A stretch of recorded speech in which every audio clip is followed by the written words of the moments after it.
আর এই চিকিৎসার খরচ যোগাইতে যায় প্রত্যেক বছর প্রায় 1 কোটি লোক দারিদ্র সীমার নিচে নেমে যায়। চিকিৎসার খরচা দিতে দিতে মানুষ ফতুর হইয়া যায়, অন্যের কাছে হাত পাততে হয়। আর এই যে ভালনারেবিলিটির জন্য মানুষ আতঙ্কিত থাকে।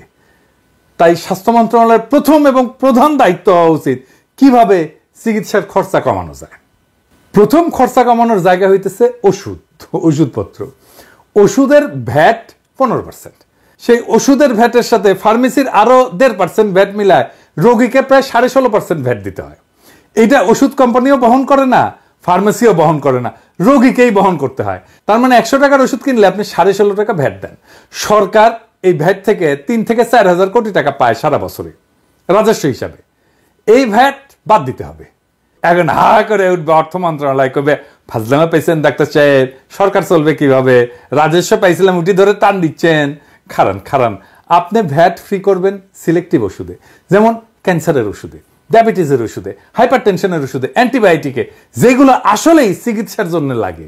আর ভ্যাট বাড়ায় দিবেন ভিটামিন, মিনারেল, প্রোবায়োটিক, হাবিজাবি, বালসাল, ভায়াগ্রা ইত্যাদিতে। উপদেশটা আবার লাফাই উঠেন না, ভায়াগ্রায় ভ্যাট বাড়াই দিতে বলছি তাই। আমি কয়া দিবনি ওষুধ কোম্পানিগুলোকে স্যাম্পল হিসেবে ফ্রিতে দিবে, শুধু জায়গায় বসে আওয়াজ দিবেন, আমার ইনবক্সে নক দিবেন, আমি কয়া দিবনি অমুক উপদেশটারে ভায়াগ্রা পাঠান।